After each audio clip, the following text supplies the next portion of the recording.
कोल्हापुरात पाऊस सुरू होताच पंचगंगा नदीकाठच्या पारंपरिक खेकडा बाजारात ग्राहकांची गर्दी झालेली आहे। पावसाळ्यात पहिल्याच रविवारी ताजे खेकडे आणि मासे खरेदीसाठी कोल्हापूरकरांनी गर्दी केली।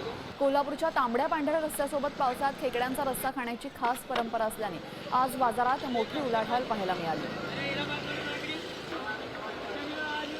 कोल्हापुरात भरलाय खेकड्यांचा बाजार। हो, तुम्ही बरोबर ऐकताय। माझ्या पाठीमागे तुम्ही बघता, मी पंचगंगा नदी परिसरात आहे आणि इथं खेकड्यांचा बाजार आज भरलेला आहे। कारण गेल्या 4 दिवसांपासून कोल्हापूर जिल्ह्यामध्ये मुसळधार पाऊस पडतो आणि नदीकाठी जे खेकड्यांची घरं असतात, बिळं असतात, त्यातून या खेकड्यांना पकडून रविवारी कोल्हापूरकर हा बेत करतायत।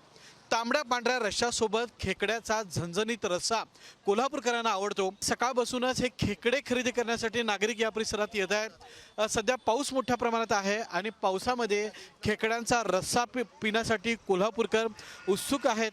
तुम्ही बघू शकता, हे समुद्रातले मासे नाहीत, तर हे कोल्हापुरातल्या पंचगंगा नदी परिसरातले मासे आहेत आणि कोल्हापूरकर देखील हे मासे आवडीने खरं तर खात असतात। 300 रुपयाला 6 खेकड्यांच्या जोड्या मिळत असतात। त्या घेऊन कोल्हापूरकर आपला रविवारचा आनंद द्विगुणित करत असतात। कॅमेरामॅन सचिन सावंत सोबत मी रणजित माजगावकर, साम टीव्ही, कोल्हापूर।